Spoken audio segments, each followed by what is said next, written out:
আল্লাহ যখন কাউকে ভালোবাসে তখন তার শরীরে 4টি নিশানা পাওয়া যায়, অর্থাৎ 4টি আলামত যদি আপনার শরীরে থাকে মনে করবেন আল্লাহ আপনাকে ভালোবাসে। 4টি নিশানা। 1 নাম্বার হচ্ছে যাদেরকে আল্লাহ তাআলা দ্বীনের সঠিক জ্ঞান দান করেন তাদেরকে আল্লাহ তাআলা মহব্বত করেন।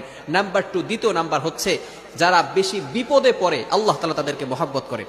যার শরীরে দেখবেন একের পর এক বিপদ আসতেছে, অসুস্থতা আসতেছে, বারবার বিপদ, একের পর এক বিপদ, একটা বিপদ যাওয়ার পর পরে আরেকটা বিপদ আসতেছে, আপনি হতাশ হবেন না প্রিয় ভাই।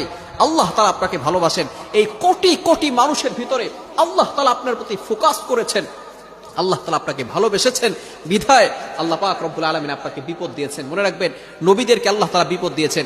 ইব্রাহিম আলাইহিস সালাম খলিলুল্লাহ এবং মিল্লাতা আবিকুম ইব্রাহিম, যিনি সকল মুসলিম উম্মাহের সকল মুসলমানদের পিতা এবং সকল মুসলমানদের লিডার নেতা, সুতরাং ইব্রাহিম আলাইহিস সালামকে আল্লাহ তাআলা সবচেয়ে বেশি কষ্ট দিয়েছেন।